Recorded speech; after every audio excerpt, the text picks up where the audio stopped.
Photo खिंचनी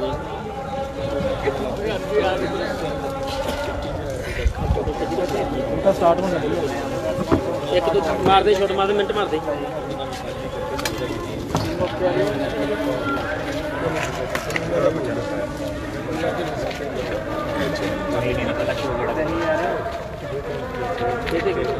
मार दो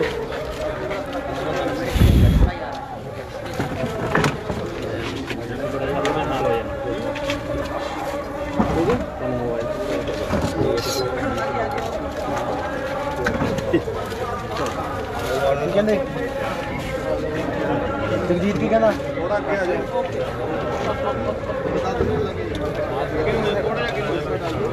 टैंकी जी थोड़ा क्या है हां भाई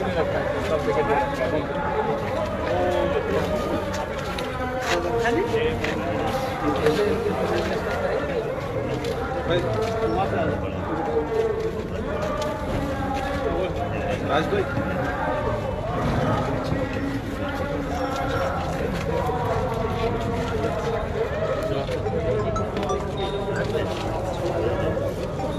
साडा कैट फायदा है वो भी करते हैं ये हरियाणा को कहते हैं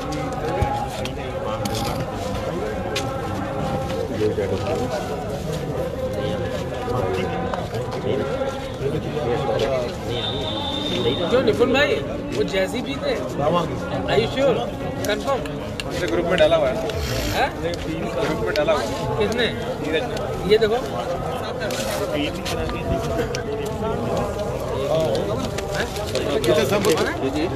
ये जैसी भी पक्का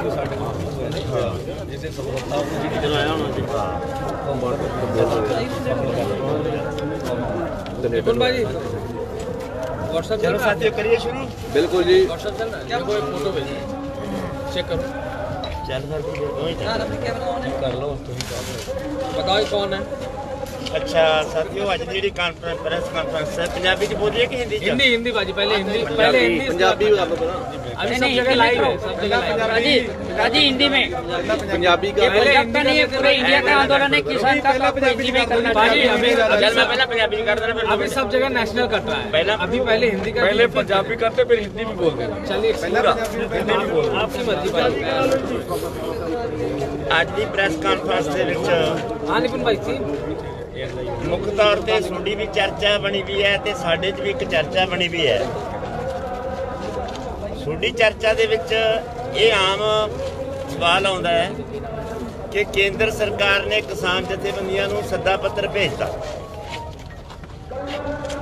ਤੇ ਕਿਸਾਨ ਜਥੇਬੰਦੀਆਂ ਦਾ ਕੀ ਜਵਾਬ ਦਿੰਦੀਆਂ ਨੇ ਮੀਡੀਆ ਡੀਕਦਾ ਹੁੰਦਾ ਯਾਨੀ ਜਦੋਂ ਉਹ ਸੱਦਾ ਪੱਤਰ ਜਿਹਨੂੰ ਤੁਸੀਂ ਕਹਿ ਰਹੇ ਹੋ ਜਦੋਂ ਅਸੀਂ ਉਹਦੀ ਫਰੋਲਾ ਫਰਾਲੀ ਕੀਤੀ ਹੈ ਉਹ ਸੱਦਾ ਪੱਤਰ ਨਹੀਂ ਹੈ ਉਹ ਇੱਕ ਚਿੱਠੀ ਹੈ ਉਹ ਚਿੱਠੀ 5 ਪੇਜਾਂ ਦੀ ਚਿੱਠੀ ਹੈ ਜਿਹੜੀ ਕਹਿ ਰਹੀ ਹੈ ਵੀ ਅਸੀਂ ਤੁਹਾਡੇ ਨਾਲ ਜਿਹੜੀ ਗੱਲਬਾਤ ਚਲਾਈ ਹੈ ਉਹ 'ਚ ਪ੍ਰੋਸੈਸ ਕੀ ਚੱਲਿਆ ਚਲਦੀ ਗੱਲਬਾਤ ਨਾਲ ਤੁਸੀਂ ਆਪਦੇ ਐਕਸ਼ਨ ਪਲਾਨ ਵੀ ਕਰਦੇ ਰਹੇ ਹੋ ਜਿਨ੍ਹਾਂ ਨੂੰ ਮਤਲਬ ਇਹ ਸਮਝਾਇਆ ਉਹਨਾਂ ਨੇ ਵੀ ਅਸੀਂ ਤਾਂ ਗੱਲ ਚਲਾ ਰੱਖੀ ਹੈ ਤੁਸੀਂ ਨਾਲ ਐਕਸ਼ਨ ਵੀ ਕਰੀ ਜਾਂਦੇ ਉਹਦੇ 'ਚ ਮੁੱਖ ਤੌਰ ਤੇ ਗੱਲ ਇਹ ਹੈ ਵੀ ਜਦੋਂ ਕਾਨੂੰਨਾਂ ਦੇ ਉੱਤੇ ਬਹਿਸ ਹੋ ਗਈ ਸਰਕਾਰ ਨੇ ਆਪਦਾ ਪੱਖ ਰੱਖਤਾ ਜਥੇਬੰਦੀਆਂ ਨੇ ਆਪਣਾ ਪੱਖ ਰੱਖਤਾ ਉੱਥੇ ਇਹ ਗੱਲ ਨਿੱਤਰ ਕੇ ਸਾਹਮਣੇ ਆ ਗਈ ਵੀ ਕਾਨੂੰਨਾਂ ਦੇ ਵਿੱਚ ਕੁਝ ਨਾ ਕੁਝ ਗਲਤ ਜ਼ਰੂਰ ਹੈ ਉਹ ਜਿਹੜੀਆਂ ਲਾਈਨਾਂ ਗਲਤ ਨੇ ਉਹ ਲਾਈਨਾਂ ਤੁਸੀਂ ਕਢਵਾ ਸਕਦੇ ਹੋ ਜਿਹਨੇ ਅਮੈਂਡਮੈਂਟ ਦੀ ਗੱਲ ਆ ਉਹ ਅਮੈਂਡਮੈਂਟਾਂ ਕੀਤੀਆਂ ਹੋਈਆਂ ਵੀ ਦੱਸੀਆਂ ਨੇ ਕਿਹੜੀਆਂ ਕਿਹੜੀਆਂ ਅਮੈਂਡਮੈਂਟਾਂ ਉਹਨਾਂ ਨੇ ਕੀਤੀਆਂ ਜਿਹਨੇ ਹੋਰ ਵੀ ਕਹਿੰਦੇ ਨੇ ਵੀ ਹੋਰ ਕਰਾਉਣੀਆਂ ਨੇ ਹੋਰ ਵੀ ਕਰਾ ਲਓ ਇਸ ਘੇਰੇ 'ਚ ਰਹਿ ਕੇ ਅਮੈਂਡਮੈਂਟ ਵਾਲੇ ਘੇਰੇ 'ਚ ਰਹਿ ਕੇ ਤੁਸੀਂ ਗੱਲ ਕਰਨ ਆਉਣਾ ਥਾਂ ਵੀ ਤੁਹਾਡਾ ਹੋਊ ਡੇਟ ਵੀ ਤੁਹਾਡੀ ਯਾਨੀ ਮੈਂ 38-40 ਸਾਲ ਤੋਂ ਜਥੇਬੰਦੀਆਂ ਦੇ ਵਿੱਚ ਕੰਮ ਕਰ ਰਿਹਾ ਪਹਿਲੀ ਵਾਰ ਕਿਸੇ ਸਰਕਾਰ ਨੇ ਕਿਹਾ ਕਿ ਤੁਸੀਂ ਡੇਟ ਵੀ ਤੁਹਾਡੀ ਥਾਂ ਵੀ ਤੁਹਾਡਾ ਇਹ ਭਲਾ ਗੱਲ ਕੀ ਹੈ ਇਹ ਸੱਦਾ ਨਹੀਂ ਹੈ ਇਹ ਤਾਂ ਇੱਕ ਕਿਸਮ ਦਾ ਤਾਰਪੀਡੋ ਕਰਨ ਦੀ ਖਾਤਰ, ਲੋਕਾਂ ਨੂੰ ਕਹਿਣ ਦੀ ਖਾਤਰ, ਆਪਦਾ ਪੱਖ ਜਤਾਉਣ ਦੀ ਖਾਤਰ ਇੱਕ ਅਟੈਕ ਹੈ। ਅਸੀਂ ਇਹ ਸਮਝਦੇ ਹਾਂ ਵੀ ਲੋਕਾਂ ਨੂੰ, ਆਮ ਜਿਹੜੇ ਲੋਕ ਬਾਹਰ ਬੈਠੇ ਨੇ ਘੋਲ ਤੋਂ, ਜਾਂ ਮੀਡੀਆ ਜਿਹੜਾ ਉਹਨਾਂ ਦਾ ਗੋਦੀ ਮੀਡੀਆ, ਉਹ ਮੀਡੀਆ ਇਹ ਗੱਲ ਪ੍ਰਚਾਰ ਕਰਦਾ ਵੀ ਸਰਕਾਰ ਤਾਂ ਕਿਸਾਨਾਂ ਨਾਲ ਗੱਲਬਾਤ ਕਰਨ ਵਾਸਤੇ ਤਿਆਰ ਹੈ ਤੇ ਕਿਸਾਨ ਹੀ ਨਹੀਂ ਜਾ ਰਹੇ। ਆ ਦੇਖੋ ਜੀ, ਚਿੱਠੀ ਸੱਦਾ ਪੱਤਰ ਦਾ ਗਿਆ, ਉਹਨਾਂ ਦਾ ਜਵਾਬ ਹੀ ਨਹੀਂ ਕੋਈ ਆ ਰਿਹਾ। ਅਸਲ 'ਚ ਸਰਕਾਰ ਅਮੈਂਡਮੈਂਟ ਕਰਨ ਦੇ ਵਾਸਤੇ ਜੇ ਕੋਈ ਚਰਚਾ ਕਰਨੀ ਹੈ, ਫਿਰ ਤਰੀਕ ਵੀ ਦੇ ਦਿਓ, ਥਾਂ ਵੀ ਦੱਸ ਦਿਓ। ਜਿਹਨੇ ਜਿੱਥੇ ਗੱਲ ਟੁੱਟੀ ਸੀ 5 ਤਰੀਕ ਨੂੰ, ਉੱਥੇ ਹੀ ਖੜੀ ਹੈ। ਇਹਦਾ ਮਤਲਬ ਇਹ ਕਿ ਸਰਕਾਰ ਦਾ ਸਾਫ਼ ਜਵਾਬ ਹੈ, ਅਮੈਂਡਮੈਂਟ ਕਰਵਾ ਲਓ, ਕਾਨੂੰਨ ਰੱਦ ਨਹੀਂ ਹੁੰਦੇ। ਪੰਜਾਬੀ ਦੇ ਵਿੱਚ ਇਹ ਅਰਥ ਬਣਦਾ ਉਹ ਚਿੱਠੀ ਦਾ। ਫਿਰ ਹੁਣ ਜਥੇਬੰਦੀਆਂ ਨੇ ਸੋਚਣਾ ਕਿ ਜਥੇਬੰਦੀਆਂ ਦਾ ਕੀ ਜਵਾਬ ਦਿੰਦੀਆਂ। ਸਾਡੀ ਜਥੇਬੰਦੀਆਂ, 2 ਜਥੇਬੰਦੀਆਂ ਇਹ ਗੱਲ ਨੂੰ ਐ ਸਮਝਦੀਆਂ ਨੇ ਵੀ ਸੱਦਾ ਪੱਤਰ ਨਹੀਂ ਹੈ, ਇਹ ਇੱਕ ਚਿੱਠੀ ਹੈ ਜਿਹਦੇ ਵਿੱਚ ਇਹ ਦੱਸਿਆ ਹੋਇਆ ਵੀ ਅਸੀਂ ਆਹ ਸੋਧਾਂ ਕਰਤੀਆਂ, ਹੋਰ ਕਰਵਾਉਣੀਆਂ ਨੇ ਕਰਾ ਲਓ, ਰੱਦ ਦੀ ਝਾਕ ਛੱਡ ਦਿਓ। चिट्ठी का असीं अर्थ आ समझ, बाकी साथी अपना अंधेर कर हिंदी जी का। जो केंद्र सरकार द्वारा चिट्ठी भेजी गई उसका प्रेस में पूरी चर्चा है और जो सरकार के प्रवक्ता है, जो नेशनल मीडिया है, वो बातें इस तरह की उठा रहा है कि केंद्र सरकार एक कदम आगे आई है, जो हमें उसे नज़र में देख रहे हैं। और अब क्या किसान एक कदम आगे आएंगे? तो जैसे ग्राहा जी ने कहा कि सरकार ने अपनी पोजीशन पहले श्योर कर ली, जो भी खेती बिलों के लिए वो अपनी पोजीशन को तय करना चाहते तो उन्होंने पोजीशन तय कर ली कि खेती कानून तो वापस नहीं लेंगे, उनकी पूरी सीमा तय कर दी। और उसके बाद एक खत आया कि अगर आप खेती कानून वापस लेने वाली बात से पीछे हटकर खेती कानूनों में संशोधन करने के लिए बात करना चाहते हैं तो समय भी आप दीजिए और डेट भी खुद दीजिए। तो ये चिट्ठी कम, सरकार का बढ़ाया हुआ कदम कम, ये एक चक्रव्यूह रचने का यत्न किया जा रहा किसान संगठनों के ऊपर, और उसका प्रचार माध्यमों में फायदा कैसे लिया जा रहा है कि देश के बड़े हिस्से को जो इस बात से अनजान है कि केंद्र कूटनीति कौन सी चालें चलता है, यूनियन का कौन सा असली पक्ष है, साधारण आदमी ये सोच सकता है कि शायद किसान ही अड़ियल रवैया अपना रहे हैं।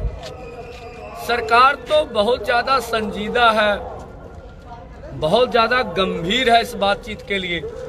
तो ये मीडिया में, खास करके नेशनल मीडिया में ये उभार आ रहा है।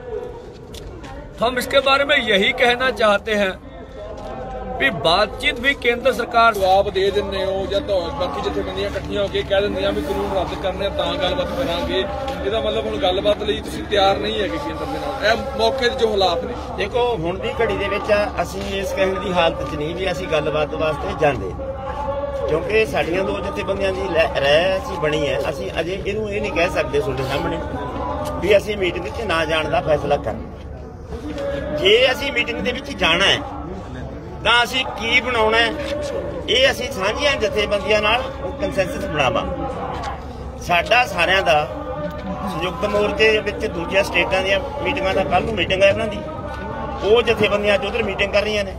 ਸਾਡਾ ਸਾਂਝਾ ਕੀ ਬਣਦਾ ਉਹ ਅਸੀਂ ਮੀਡੀਆ ਦੇ ਵਿੱਚ ਵੀ ਲੈ ਕੇ ਜਾਵਾਂਗੇ। ਉਹ ਚਿੱਠੀ ਦੇ ਰੂਪ 'ਚ ਉਹਨਾਂ ਨੂੰ ਕੀ ਜਵਾਬ ਦੇਣਾ ਹੈ, ਮੀਟਿੰਗ ਕਰਨੀ ਹੈ ਕਿ ਨਹੀਂ ਕਰਨੀ, ਮੀਟਿੰਗ ਕਰਨੀ ਹੈ ਤਾਂ ਕੀ ਗੱਲ ਕਹਿਣੀ ਹੈ, ਇਹ ਸਾਡਾ ਬਣਾਉਣ ਵਾਲਾ ਬਾਕੀ ਹੈ।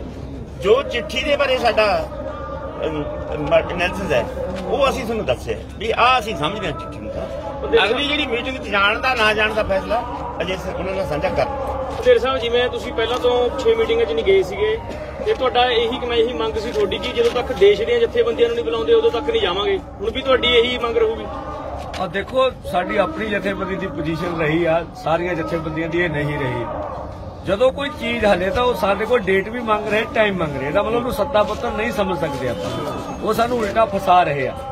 जदों कोई सत्ता पत्र आऊगा, साडी नीति पहलों क्लीयर आ, उदों वो पत्र ते फिर विचार करांगे आपकी जथेबंदी फिर कोई सांझा बनता हो तां भी यतन करांगे, नहीं तो अपनी जथेबंदी च उदों रह दी जा सकती जदों कोई लिखती सदा आऊगा, ਉਹਦੇ ਤੋਂ ਪਹਿਲਾਂ ਤਾਂ ਕੋਈ ਪ੍ਰਤੀਕਿਰਿਆ ਬੰਦ ਹੀ ਨਹੀਂ ਹੈਗੀ। ਬੰਦੇਰ ਸਾਹਿਬ ਤੁਸੀਂ ਕਹਿ ਰਹੇ ਹੋ ਵੀ ਉਹਨਾਂ ਨੇ ਤੁਹਾਡੇ ਕੋਲ ਟਾਈਮ ਜਾਂ ਤੁਹਾਡੇ ਕੋਲ ਡੇਟ ਮੰਗੀ ਹੈ, ਪਰ ਇਦਾਂ ਦਾ ਪਹਿਲਾਂ ਵੀ ਹੋ ਚੁੱਕਿਆ। ਜਦੋਂ ਭਾਰਤ ਬੰਦ ਹੋਣਾ ਸੀ 8 ਤਰੀਕ ਦਾ, ਉਦੋਂ ਵੀ ਤੁਸੀਂ ਇਹ ਗੱਲ ਕਹੀ ਗਈ ਬਈ 8 ਨੂੰ ਨਾ ਰੱਖੋ ਜਾਂ ਇਸ ਦਿਨ ਨਾ ਰੱਖੋ, ਇੱਕ ਦਿਨ ਬਾਅਦ ਰੱਖ ਲਓ। ਉਦਾਂ ਦਾ ਵੀ ਤਾਂ ਕੋਆਰਡੀਨੇਸ਼ਨ ਦੇਖ ਹੀ ਰਿਹਾ, ਉਹ ਵੀ ਤਾਂ ਇੱਕ ਤੁਹਾਡੇ ਯਾਨੀ ਕਿ ਜਥੇਬੰਦੀਆਂ ਦੇ ਅਕੋਰਡਿੰਗ ਡੇਟ ਫਿਕਸ ਹੋਈ ਸੀਗੀ। ਨਹੀਂ ਉਹਦੀ ਮੈਂ ਦੇਣਾ ਜਵਾਬ, ਉਹ ਮੀਟਿੰਗ ਦੇ ਵਿੱਚ ਇਹ ਨਹੀਂ ਸੀ ਕਿਉਂਕਿ ਮੈਂ ਸੀ ਮੀਟਿੰਗ, ਉਹਨਾਂ ਨੇ 5 ਤਰੀਕ ਨੂੰ ਮੀਟਿੰਗ ਕਰਕੇ ਆਪ ਦਿਨ ਮੰਗੇ ਸੀਗੇ, ਇੱਕ ਦਿਨ ਮੰਗਿਆ ਸੀ ਵੀ ਮੈਂ ਕਾਨੂੰਨ ਰੱਦ ਕਰਾਉਣ ਵਾਸਤੇ, ਮੇਰੇ ਬਸ ਦੀ ਗੱਲ ਨਹੀਂ ਹੈ, ਮੈਂ ਕੈਬਨਿਟ ਮੰਤਰੀਆਂ ਨਾਲ ਸਲਾਹ ਕਰਨੀ ਹੈ। ਕੈਬਨਿਟ ਮੰਤਰੀ ਗਾਂ ਕਿਹਦੇ ਨਾਲ ਸਲਾਹ ਕਰਦੇ ਨੇ, ਉਹ ਇੱਕ ਦਿਨ ਦੇ ਵਿੱਚ ਸਮਾਂ ਕਾਫੀ ਹੈ ਕਿ ਨਹੀਂ ਕਾਫੀ। ਉਹਨੇ ਇੱਕ ਦਿਨ ਦਾ ਕਹਿ ਕੇ 7 ਤਰੀਕ ਦੀ ਮੀਟਿੰਗ ਦੁਬਾਰਾ ਰੱਖਣ ਦੀ ਆਪਣੇ ਆਪ ਹੀ ਪੇਸ਼ਕਸ਼ ਕੀਤੀ, ਜਿਹੜੀ 8 ਤਰੀਕ ਵਾਲੀ ਤੁਸੀਂ ਕਹਿੰਦੇ ਹੋ। ਅਸੀਂ ਕਿਹਾ ਵੀ ਤੁਹਾਡਾ 7 ਤਰੀਕ ਨੂੰ ਕੋਈ ਅਧੂਰਾ ਹੈ ਜੇ ਤੁਹਾਡਾ ਕੈਬਨਿਟ ਮੰਤਰੀ ਨਾ ਮਿਲੇ, ਦੁਬਾਰੇ ਮੀਟਿੰਗ ਰੱਖੋ ਤਾਂ ਤੁਸੀਂ ਬਈ ਸਾਡੀ ਤਾਂ ਅਧੂਰੀ ਰਹੇਗੀ ਗੱਲ, ਫਿਰ ਨਹੀਂ ਠੀਕ ਆਉਂਦੀ। ਇਸ ਕਰਕੇ 7 ਨਾ ਰੱਖੋ, ਫਿਰ 8 ਬਣਦੀ। 8ਵਾਂ ਦਿਨ ਭਾਰਤ ਬੰਦ ਸੀ, ਇਸ ਕਰਕੇ ਉਹ ਡੇਟ 9 ਤੇ ਚਲੀ ਗਈ ਸੀ, ਉਹ ਡੇਟ ਆਪਾਂ ਨਹੀਂ ਸੀ ਰੱਖੀ, ਉਹ ਇਹਨਾਂ ਨੇ ਰੱਖੀ हुई डेट। अच्छा, ये तीनों जो अध्यादेश है वो स्वयं ही अमेंडमेंट है, बराबर है, तो इसके अंदर और अमेंडमेंट कहाँ से हो सकता है? क्योंकि ये जो तीनों कृषि कानून बनाए गए हैं जो लागू किए हैं वही तो अमेंडमेंट है। तो अभी ये स्वतंत्र रूप से तो कोई कानून बनाया ही नहीं गया है, ये तीनों अलग अलग बनाए गए। तो सुधार किया हुआ जो अध्यादेश है उसमें और अमेंडमेंट के लिए कैसे बुलाया जा सकता है? ऐसा कौन सा प्रोविजन है? देखिए फिर वैधानिक रूप से तो यही अमेंडमेंट है। देखिए फिर तो बहस चल पड़ी, अगर ऐसा बताना है कि और अमेंडमेंट क्या हो सकता है। अमेंडमेंट होने के लिए बहुत कुछ है। देखिए जरूरी बस्ता एक्ट 1955 है, उसको छुआ भी नहीं से अमेंडमेंट, इसलिए हम इधर नहीं चलना चाहते। अमेंडमेंट का तो मतलब नहीं, अगर हम वो मानते हैं कि कानूनों के अंदर नुक्स रह गया है, अगर किसी बात के अंदर ये प्रमाण कर लिया भी हाँ यार ये लाइन तो गलत पड़ गया है, इसको हम काट देते हैं और दूसरा लाइन जो आप बोलते हैं वो पा देते हैं। इसका तो साफ अर्थ है कि कानूनों के अंदर किसी ना किसी से तो गड़बड़ हुई है। अगर गड़बड़ हो गया कानून में तो उसमें भी ये भी तो साफ है कि उसमें बहुत कुछ गलत है। अगर उसमें बहुत कुछ गलत पड़ा हुआ है तो उसकी फरोला फलाड़ी करने की जरूरत नहीं, उनको रद्द करो। इस बात जो मूल रूप से गलती है, हाँ। उन लोगों ने जबरन, अभी तक किसान पूरे भारत में इतने सारे किसान यूनियन है, उसमें से अमेंडमेंट के पहले किसी के साथ उसने चर्चा नहीं की है। इतने सारे राजनीतिक दल है उसके लिए भी चर्चा नहीं की है। कोरोना काल के अंदर दोनों सदन के अंदर कोई चर्चा के बिना अपनी मेजोरिटी के तौर पर उसने अमेंडमेंट लगा दिया, लगातार 1, 2, 3 करके लगा दिया। तो उसी टाइम चर्चा नहीं है, तो अभी अमेंडमेंट पूरे देश के किसानों का यही मांग है कि ये अमेंडमेंट हमेशा के लिए कैंसिल हो जाए। तो इनके लिए चर्चा कहाँ होती है? देखिए चर्चा का सवाल ही कहाँ हो जाता है? देखो ਜਿਹੜਾ ਜਿਹੜੇ ਕਾਨੂੰਨ ਆਏ ਜਿਹੜੇ ਤਿੰਨੇ ਉਹਦੇ ਚ ਨਾ ਕਿਸੇ ਨਾਲ ਸਲਾਹ ਮਸ਼ਵਰਾ ਨਹੀਂ ਕੀਤਾ, ਨਾ ਕਿ ਦੇਸ਼ ਦੀ ਕਿਸੇ ਕਿਸਾਨ ਜਥੇਬੰਦੀ ਨਾਲ ਕੋਈ ਸਲਾਹ ਮਸ਼ਵਰਾ ਨਹੀਂ। ਉਹਦੇ ਵਿੱਚ ਜਿਹੜੇ ਇਹ ਲੈ ਕੇ ਆਏ ਆ, ਜੋ ਵੀ ਇਹਦੇ ਵਿੱਚ ਇਹਨਾਂ ਕਾਨੂੰਨਾਂ ਦੇ ਵਿੱਚ ਜੋ ਵੀ ਇਹ ਸਾਰੀਆਂ ਜਿੰਨੀਆਂ ਵੀ ਇਹਦੇ ਪੁਆਇੰਟ ਹੈਗੇ ਆ, ਉਹ ਪੁਆਇੰਟ ਸਾਰੇ ਕਿਸਾਨ ਵਿਰੋਧੀ ਆ, ਉਹ ਕਿਸਾਨਾਂ ਦੇ ਹੱਕ ਵਿੱਚ ਨਹੀਂ ਹੈਗੇ ਕੋਈ। ਉਹ ਅਸੀਂ ਉਹਨਾਂ ਸਾਰੀਆਂ ਜਿੰਨੇ ਵੀ ਉਹ ਪੁਆਇੰਟ ਆ ਪੂਰੇ ਦੇ ਪੂਰੇ ਉਹ ਜਿੰਨੇ ਤਿੰਨੋਂ ਬਿੱਲ ਆ ਉਹ ਤਿੰਨੋਂ ਬਿੱਲੋਂ को ਰੱਦ ਕਰਦੇ ਆ ਵੀ ਇਹ ਤਿੰਨੇ ਰੱਦ ਕੀਏ ਜਾਏ, ਇਹ ਸਾਨੂੰ ਮਨਜ਼ੂਰ ਨਹੀਂ। ਜਦੋਂ ਅਸੀਂ ਮਨਜ਼ੂਰ नहीं कर रहे उसको तो उसमें अमेंडमेंट का क्या सवाल है? ਅਸੀਂ तो अमेंडमेंट मांग ही नहीं रहे उससे, ਅਸੀਂ तो मांग रहे हैं उसको रद्द करो, हाँ या ना करो तो काम नहीं पड़े। देखिए आपका जवाब इस तरह से जो आपने बोला वो दुरुस्त बोला, पहले जो सवाल किया वही दुरुस्त था, कहीं भी चर्चा नहीं हो सकी। तो यही तो दुखद बात है कि जब देश के लिए आप बिल लेके आ रहे हैं तो उसका खलड़ा देश के लोगों के पास जाना चाहिए। यहाँ कोई जमहूरियत है तो देश की विधानसभा में चर्चा होनी चाहिए। ऐसी कौन सी जरूरत पड़ी थी कि कोरोना काल में इमरजेंसी इनको अध्यादेश लाने पड़े? यही सवाल उठा रहे हैं। वैधानिक रूप से कोई भी कानून, ये जो कानून में अमेंडमेंट किया वो 1955 1955 का है, लेकिन ये इनका डेट 1955 में लागू किया गया है, लेकिन ये अमेंडमेंट ऑलरेडी अंग्रेज का बनाया हुआ है, जिसके कारण हम लोग परेशान थे। अगर ये अमेंडमेंट करना था तो जो 1955 में कमोडिटी एक्ट है उसमें जो सुधार करना था, तो उसकी जितनी भी प्रोविजन है उस पर पहले चर्चा होनी चाहिए। ये अमेंडमेंट तो यही हुआ कि जितना किसानों का है वो उद्योगपति को दे दिया जाए, बराबर। इनके प्रोविजन तो इसकी करनी, उसको लागू करना था। तो अभी तक जैसे नोटबंदी कर दिया, जो जीएसटी कर दिया, एफडीआई कर दिया, तो अब बचे थे किसान ने आप जो हमने बोलना था वो तो आप बोल रहे हैं। नहीं, तो अभी किसान क्या चाहते हैं, किसान का फैसला क्या है, ये घुमा फिरा के जबरन लगा ही रहे। ठीक बोल रहे हैं, ठीक बोल रहे हैं, ठीक बोल रहे हैं। ਚਿੱਠੀ ਦੀ ਪੜਚੋਲ ਕੀਤੀ ਹੈ, ਤੁਸੀਂ ਰੱਦ ਨਹੀਂ ਕੀਤਾ ਪੂਰੀ ਤਰ੍ਹਾਂ ਦੇ ਨਾਲ ਕਿ ਇਹ ਸੱਦਾ ਹੈ। ਜੇ ਬਾਕੀ ਜਥੇਬੰਦੀਆਂ ਮੰਨਦੀਆਂ ਨਹੀਂ ਤਾਂ ਇਸ ਗੱਲ ਦੀ ਸੰਭਾਵਨਾ ਹੈ ਕਿ ਤੁਸੀਂ ਵੀ ਤਿਆਰ ਹੋ ਜਾਓਗੇ ਜੇ ਮੀਟਿੰਗ ਲਈ ਕੋਈ ਦਿਨ ਤੈਅ ਹੁੰਦਾ ਹੈ। ਦੇਖੋ ਰੱਦ ਨਹੀਂ ਕੀਤੀ ਅਸੀਂ ਇਸ ਗੱਲ ਨੂੰ ਰੱਦ ਨਹੀਂ ਕਰਦੇ, ਕਿਉਂਕਿ ਤੁਸੀਂ ਮੀਡੀਆ ਵਾਲੇ ਬੈਠੇ ਹੋ, ਦੁਨੀਆ ਬੈਠੀ ਹੈ, ਦੇਸ਼ ਦੇ ਲੋਕ ਬੈਠੇ ਨੇ, ਜਿਨ੍ਹਾਂ 'ਚ ਚਰਚਾ ਚਲਾ ਰੱਖੀ ਹੈ ਉਹਨਾਂ ਨੇ ਵੀ ਅਸੀਂ ਤਾਂ ਪਹਿਲ ਕਦਮੀ ਕੀਤੀ ਹੈ। ਜਿਹੜੀ ਪਹਿਲਾਂ ਸਰਵਣ ਭਲੇਰ ਕੇ ਕੀ ਗਏ ਨੇ ਵੀ ਅਸੀਂ ਤਾਂ ਪਹਿਲ ਕਦਮੀ ਕੀਤੀ ਹੈ। ਚਰਚਾ ਹੈ, ਦੇਖੋ ਸਰਕਾਰ ਕਿੰਨਾ ਵੱਡਾਪਣ ਹੈ। ਸਰਕਾਰ ਨੇ ਇੱਕ ਜਿਹੜਾ ਲਾਕ ਹੋਇਆ ਸੀ, ਮਤਲਬ ਡੈਡ ਹੋਈ ਸੀ ਗੱਲ, ਉੱਥੋਂ ਸ਼ੁਰੂ ਕਰ ਇਹ ਪ੍ਰਚਾਰ ਕੀਤਾ। ਅਸੀਂ ਮਤਲਬ ਉਹਦਾ ਕੀ ਬਣਾਉਣਾ ਹੈ, ਕੀ ਲਿਖਣਾ ਹੈ, ਕੀ ਸੰਦੇਸ਼ ਕਰਨਾ ਹੈ, ਮੀਡੀਆ ਦੇ ਵਿੱਚ ਕੀ ਗੱਲ ਲੈ ਕੇ ਜਾਣੀ ਹੈ, ਜਨਤਾ ਨੂੰ ਦੱਸਣ ਦੀ ਗੱਲ ਸਾਡੀ ਵਾਜਬੀਅਤ ਹੋਵੇ। ਅਸੀਂ ਗੱਲ ਕਰਨ ਜਾ ਰਹੇ ਹਾਂ ਤਾਂ ਕਿਉਂ ਜਾ ਰਹੇ ਹਾਂ, ਜੇ ਗੱਲ ਅਸੀਂ ਕਰਨੇ ਜਾ ਰਹੇ ਤਾਂ ਕਿਉਂ ਨਹੀਂ ਜਾ ਰਹੇ, ਇਹ ਬਣਾਉਣਾ ਤਾਂ ਬਾਕੀ ਹੈ ਨਾ ਜੀ। ਅੱਜ ਦਾ ਸਾਡਾ ਸਵਾਲ ਇਹੀ ਹੈ, ਅਸੀਂ ਤੁਹਾਨੂੰ ਇਹੀ ਦੱਸਿਆ ਵੀ ਜਿਹੜੇ ਇਹ ਚਿੱਠੀ ਹੈ ਉਹ ਕੀ ਹੈ, ਅਸੀਂ ਉਹਨੂੰ ਕੀ ਸਮਝਦੇ ਹਾਂ, ਅਸੀਂ ਉਹ ਤਾਂ ਬਣਾਉਣਾ ਬਾਕੀ है। प्राजी ये कहाँ से शादी ब्याह का तो मामला है नहीं कि आप प्रेम पत्र लिखे, वो प्रेम पत्र लिखे, आप दिनांक तय करे, बैठ के मेल मिलाप करे, ऐसा तो कोई माहौल नहीं है। तो देश का कानून है, इसमें चिट्ठियों का कहाँ से बात हो जाए, कौन सा शतरंज होता है। ਉਗਰਾ ਸਾਹਿਬ ਮਸਲਾ ਤਾਂ ਜਿਹੜਾ ਟੇਬਲ ਤੇ ਹੱਲ ਹੋਣਾ ਹੈ, ਵੱਡੇ ਮਸਲੇ ਟੇਬਲ ਤੇ ਹੱਲ ਹੁੰਦੇ ਨੇ, ਤੇ ਜਿਸ ਤਰੀਕੇ ਨਾਲ ਤੁਸੀਂ ਹੁਣ ਕਿਸ ਤਰ੍ਹਾਂ ਦੇ ਸੱਦੇ ਦੀ ਉਮੀਦ ਰੱਖਦੇ ਹੋ, ਕੇਂਦਰ ਤੋਂ ਕਿਵੇਂ ਦਾ ਸੱਦਾ ਆਉਣਾ ਚਾਹੀਦਾ ਹੈ, ਉਹਦੇ 'ਚ ਕੀ ਸਮਾਂ ਹੋਣਾ ਚਾਹੀਦਾ ਜਾਂ ਥਾਂ ਹੋਣਾ ਚਾਹੀਦਾ, ਕੋਈ ਹੋਰ ਗੱਲ ਹੋਣੀ ਚਾਹੀਦੀ, ਕੀ ਐਡ ਹੋਣਾ ਚਾਹੀਦਾ ਉਸ ਸੱਦੇ? ਦੇਖੋ ਭਾਈ ਇੱਕ ਗੱਲ ਹੈ, ਇਹਦੇ 'ਚ ਜਿਹੜਾ ਸੱਦਾ ਆਵੇ, ਜੀ ਸੱਦੇ ਦਾ ਮਤਲਬ ਹੈ ਵੀ ਡੈਡਲਾਕ ਕਿਵੇਂ ਟੁੱਟਦਾ। ਡੈਡਲਾਕ ਕਿਹੜੀ ਗੱਲ ਤੇ ਹੋਇਆ ਸੀ ਕਿ ਉਦੋਂ ਗਾਹਾਂ ਕੁਝ ਵਿਚਾਰ ਰਹੀ ਹੈ ਸਰਕਾਰ। ਡੈਡਲਾਕ ਤੋੜਨ ਵਾਸਤੇ ਸਰਕਾਰ ਨੇ ਜਿੱਥੋਂ ਗੱਲ ਟੁੱਟੀ ਹੈ, ਸਾਡਾ ਕੋਈ ਸਮਝੌਤਾ ਟੁੱਟਦਾ, ਉਹਦੇ ਵਿੱਚ ਕਿਹੜੀਆਂ ਗੱਲਾਂ ਨੇ ਜਿਹਦੇ ਕਰਕੇ ਸਮਝੌਤਾ ਟੁੱਟ ਗਿਆ, ਉਹ ਗੱਲਾਂ ਤੇ ਕੱਢ ਕੇ ਗਾਹਾਂ ਸਰਕਾਰ ਅੱਗੇ ਵਧ ਕੇ ਕੀ ਵਿਚਾਰ ਰਹੀ ਹੈ।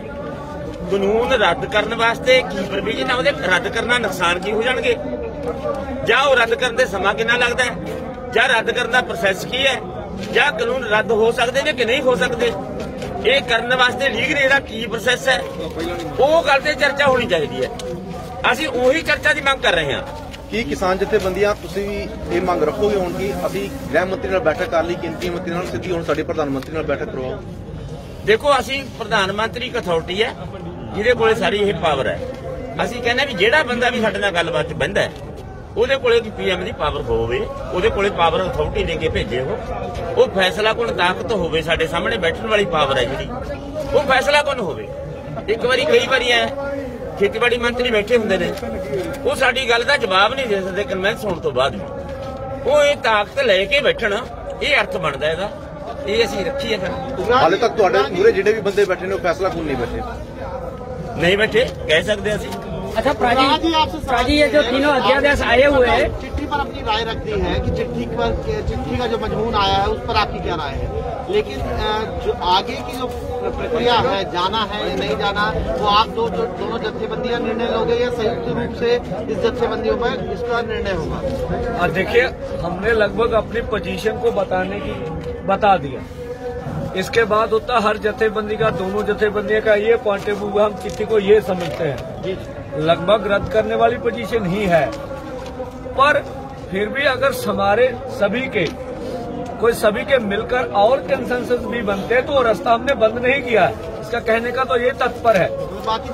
हाँ, हमने अपनी बात रख दी, चिट्ठी के बारे में निर्णय भी लगभग आप समझ ही गए, पर फिर भी जो यूनाइटेड राय बनेगी उसमें कोई पोजीशन बदलने की संभावना से इनकार नहीं किया जाना चाहिए। ये कुल मिला के ये बात है। ये तीनों अध्यादेश जो है वो राष्ट्रपति के हस्ताक्षर से लागू होते हैं, तो हम लोगों ने, किसानों ने राष्ट्रपति जी से आवेदन पत्र किया हुआ है? नहीं किया हुआ है।